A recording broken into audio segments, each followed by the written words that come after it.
मैं इस समय मौजूद हूँ फतेहाबाद में। आपको बता दें कि विगत दिनों doctor Mukesh Baghel multi speciality hospital सुचारू रूप से व्यवस्थित व्यवस्थित रूप से स्टार्ट हुआ, शुरुआत हुई उसकी। और आगरा के सांसद प्रोफेसर एसपी सिंह बघेल के हाथों शुभारंभ हुआ। मेरे साथ में डॉक्टर मुकेश बघेल मौजूद हैं और अस्पताल में क्या व्यवस्थाएं हैं, संसाधन हैं, और क्योंकि मौसम भी चेंज हो रहा है तो बच्चों के लिए किस तरह की फैसिलिटीज हो रही हैं यहाँ पर, और क्या अभिभावकों को बच्चों के प्रति किस तरीके से सचेत रहना चाहिए। डॉक्टर मुकेश बघेल मेरे साथ में, आपका स्वागत है डॉक्टर साहब। सबसे पहले तो अच्छा, नमस्ते। मैं डॉक्टर मुकेश बघेल। मैं जानना चाहूंगा डॉक्टर साहब आपसे कि जैसे कि विगत दिनों हम भी शुभारंभ में आपके रहे, तो बच्चों के लिए अब यहाँ से आगे किस तरह की फैसिलिटीज इस अस्पताल में प्रोवाइड कराई जा रही हैं, और पेशेंट की बात करें तो किस तरह के पेशेंट बच्चों के रूप में। से बच्चों के लिए मैं पिछले कई सालों से यहाँ पे सेवाएं दे रहा हूँ। अभी हमने ये अस्पताल स्टार्ट किया है, तो इसमें बच्चों की लगभग लगभग हमने सारी सुविधाएं रखी हैं। छोटे बच्चों के लिए जो 1 महीने से कम के बच्चे होते हैं, उनको न्यूनेट कहते हैं। न्यूनेट, तो उसके लिए न्यूनेटल आईसीयू है हमारा, छोटे छोटे बच्चों के लिए, जो बच्चे पैदा होने से 1 महीने तक के होते हैं। उसके बाद बड़े बच्चों के लिए भी हमारे पास में आईसीयू की सुविधा है, और जनरल वार्ड, एडमिशन की सुविधा, ओपीडी कंसल्टेशन। दूसरी चीज, हमारे हॉस्पिटल में पीडियाट्रिशियन जो बच्चों के डॉक्टर होते हैं, उनकी सुविधा 24 घंटे है। कभी भी किसी भी समय आपको बच्चों के डॉक्टर उपलब्ध रहेंगे, यहाँ पे उपलब्ध रहते हैं। बच्चों की देखभाल में हमेशा उपलब्ध रहते हैं, वो बच्चों को देखते हैं। जैसे भर्ती मरीज बच्चे हैं, कोई क्रिटिकल है, तो उसको देखने के लिए पीडियाट्रिशियन चाहिए, तो है हमारे पास में 24/7 पीडियाट्रिशियन रखे हैं। मैं और जानना चाहूंगा क्योंकि रूरल क्षेत्र पड़ता है ये पूरा, और यहाँ से अगर आगरा जाता है तो 30-35 किलोमीटर किसी भी पेशेंट को जाने में जो है चलना पड़ता है उसको। तो उसके लिए जैसे कि आधुनिक संसाधनों की बात करें, अस्पताल को जिस तरीके से मल्टी स्पेशलिटी हम कह रहे हैं, तो क्या और संसाधन प्रोवाइड कराए जाएंगे, खास करके सीरियस पेशेंट, सीरियस बच्चे की। वो सब व्यवस्थाएं अभी हमने रखी है। वेंटिलेटर भी है हमारे पास में। सीरियस बच्चे होते हैं, सीरियस पेशेंट के लिए जो भी एडवांस से एडवांस सुविधा चाहिए होती है, वो हमने सब कुछ रखी है। और उसमें हमने कोशिश यही की है कि अफोर्डेबल कॉस्ट में रखें उसको। इवन जब ब्लड की जरूरत है तो हमारे पास में ब्लड बैंक की है, ब्लड बैंक है, लैब है हमारे पास में, एक्सरे है, और भी जो भी मिनिमम रिक्वायरमेंट होते हैं वो हमने पूरे किए हुए हैं अभी। क्रिटिकल बच्चों के लिए भी है। क्रिटिकल बच्चे का इलाज हम कर भी रहे हैं, छुट्टी भी करके भेजे हैं हमने यहाँ से। तो ऐसी कोशिश की है हमारी तरफ से कि हम बच्चे को यहाँ पे एक ही जगह पे सब कुछ दे पाए। अच्छा, समय के साथ में जैसे समय निकलता जाएगा और भी बेहतर संसाधन जुटाए जाएंगे, तो कैसे देख रहे हैं यहाँ भविष्य कैसे देख रहे हैं इस साइट का, पूरे का अस्पताल के रूप में, क्योंकि आप एक चिकित्सक हैं तो कैसे देख रहे ये भविष्य में हमारी जो प्लानिंग है, वो ये है कि हम यहाँ पे हर किसी स्पेशलिटी को अपने हॉस्पिटल में रखे बुलाएं।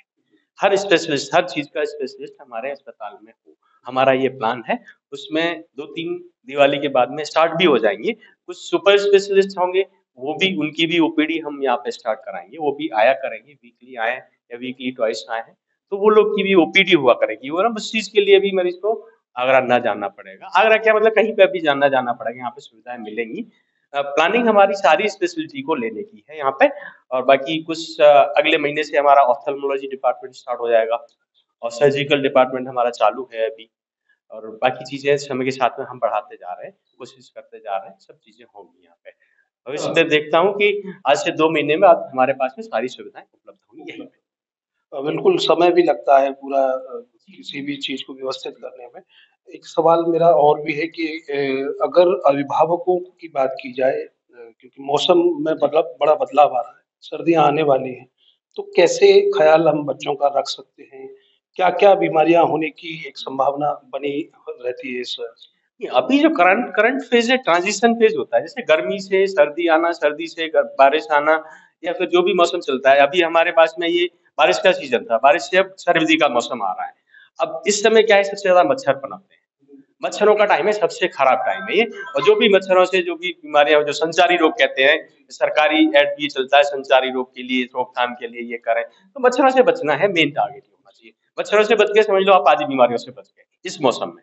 दूसरा, छोटे बच्चों के लिए ध्यान इस चीज का रखना है कि सर्दी आ रही है, गर्मी के बारिश से सर्दी में पहुंच रहे हैं, तो बच्चों को ठंड से बचाएं। सुबह से ज्यादा सर्दी होती है, शाम को ज्यादा सर्दी सर्दी होती है।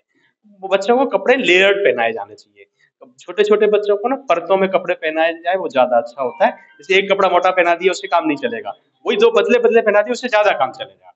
वो गर्मी बनी रहती है बच्चों के शरीर में, उस कपड़ों के बीच में ट्रैप एयर ट्रैपिंग होती है, उससे टेम्परेचर मेंटेन रहता है। ताकि मच्छरों से बचना बहुत जरूरी है, साफ सफाई रखना अच्छा, बहुत अच्छी बेबीज की बात की जाए, जैसे 15 दिन, 20 दिन या 25 दिन, महीना तक का जो बेबी रहता है। है, जी।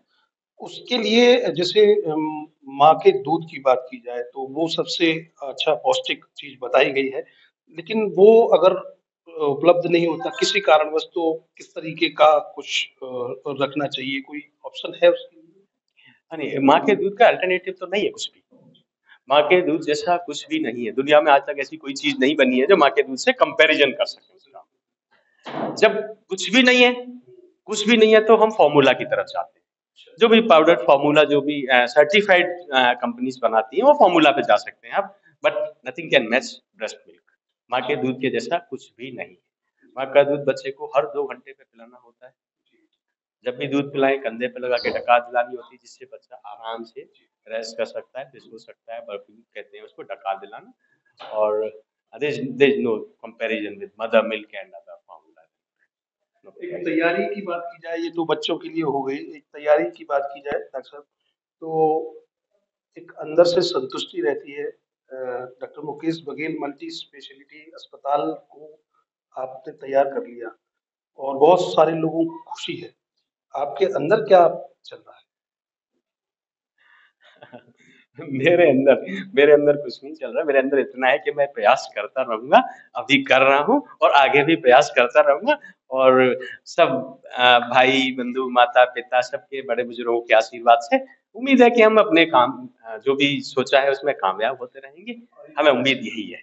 बड़े लोगों का आशीर्वाद चाहिए होता है इसमें सबका। बस बहुत बहुत विश्वास। धन्यवाद आपको। और जो भी आपने सोचा है, जिस फील्ड में आप कहते भी हैं कि ईमानदारी से लगे रहें, तो शायद हो सकता है कि आप बहुत अच्छा कर पाएंगे। तो बहुत बहुत धन्यवाद हमसे चर्चा करने के चीजों लिए। का एक हार्ड वर्क आपका ना हमेशा काम आता है। Hard work never fails. बहुत बहुत धन्यवाद। डॉक्टर मुकेश बघेल थे मेरे साथ में। और बच्चों को किस तरीके से पेरेंट्स को रखना चाहिए, क्योंकि मौसम में बदलाव हो रहा है। इसके अलावा doctor Mukesh Baghel multi speciality अस्पताल में क्या संसाधन, आधुनिक संसाधन जो दिए जा रहे हैं, क्योंकि यहाँ से बड़ा लंबा रास्ता शहर के लिए अभिभावकों को जो है दूर तक जाना पड़ता था, तो परेशानियां भी होती थी। कई क्रिटिकल कंडीशन में जो है बच्चे डेथ भी कर जाते थे। तो इस तरह की नौबत ना आए, इसलिए फतेहाबाद में ही doctor Mukesh Baghel multi speciality अस्पताल में बेहतर संसाधन आगे के समय में 2 महीने के अंदर, डॉक्टर साहब कह रहे हैं, तो समय तो लगता ही है किसी भी चीज को व्यवस्थित करने में। तो उम्मीद यही करते हैं कि जो भविष्य है doctor Mukesh Baghel multi speciality अस्पताल का, वो उज्जवल होगा। और सेवा के भाव से ये निरंतर ईमानदारी से प्रयासरत रहेंगे और समाज की सेवा में अग्रसर रहेंगे। आगे भी नए विचारों के साथ फिर उपस्थित होंगे, तब तक मुझे दीजिए अनुमति। प्रणाम। जय श्री राम।